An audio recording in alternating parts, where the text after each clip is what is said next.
నమస్తోత్రములు అందరికీ వందనాలండి. ఉదయకాల వాక్యము యెషయా గ్రంథం 43వ అధ్యాయము 18-19 వచనాలు మనం చదువుకుందాం.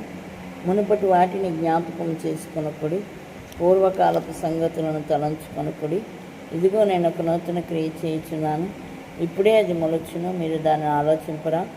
నేను అరణ్యంలో త్రోవ కలుగజేయుచున్నాను, ఎడారిలో నదులు పారజేయుచున్నాను. ఆమేన్. హల్లెలూయా. స్తుతి స్తోత్రం. భక్తుడు ఏమని సెలవిస్తున్నాడండి? మునుపటి వాటిని జ్ఞాపకము చేసుకొనకుడి, పూర్వకాలపు సంగతులను తలంచుకొనకుడి అని వాక్యం సెలవిస్తుంది. ఇదిగో నేను ఒక నూతన క్రియ చేయుచున్నాను. దేవుడు నూతన కార్యములు మన జీవితంలో చేయాలంటే, దేవుడు గొప్ప గొప్ప కార్యాలు మన జీవితంలో చేయాలంటే మునుపటి వాటిని మనము జ్ఞాపకము చేసుకొనకూడదు అని వాక్యం సెలవిస్తుంది. మునుపటి వాటిని జ్ఞాపకం చేసుకొనకూడదు అంటే జరిగిపోయిన సంగతులను, జరిగిపోయిన సంఘటనలను, జరిగిపోయినవి నిన్నటి దాకా జరిగినవేమి మనం ఈరోజు ఏం చేయకూడదు, జ్ఞాపకం చేసుకోకూడదు అని వాక్యం సెలవిస్తుంది. కొంతమంది ఏమి మాట్లాడుకుంటూ ఉంటారు, కొంతమంది ఏం చేస్తూ ఉంటారంటే జరిగిపోయిన వాటిని గూర్చి తలంచుకొనుచూ ఉంటారు. సమయాన్ని మొత్తం ఏం చేస్తూ ఉంటారు, వ్యర్థం చేస్తూ ఉంటారు.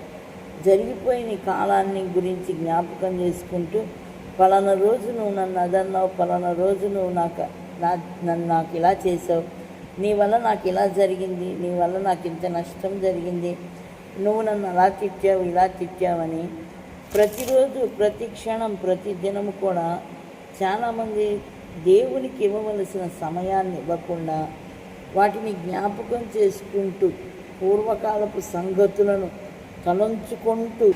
తలంచుకుంటూ జీవించేస్తూ ఉంటారు, బ్రతికేస్తూ ఉంటారు. పూర్వకాలపు సంగతులను దేవుడు జ్ఞాపకం చేసుకొనొద్దు, గుర్తు చేసుకోవద్దని దేవుడు చెప్తుంటే మనం ఏం చేస్తూ ఉంటాం,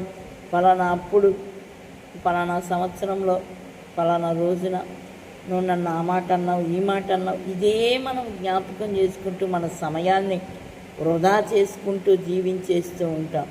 దేవుడు నూతన కార్యములు చేయాలంటే మన సమయాన్ని దేవునికి ఇచ్చే వారముగా ఉండాలి. మునుపటి వాటిని మనం జ్ఞాపకం చేసుకొనకూడదు, పూర్వకాలపు సంగతులను గురించి తలంచుకోకూడదు.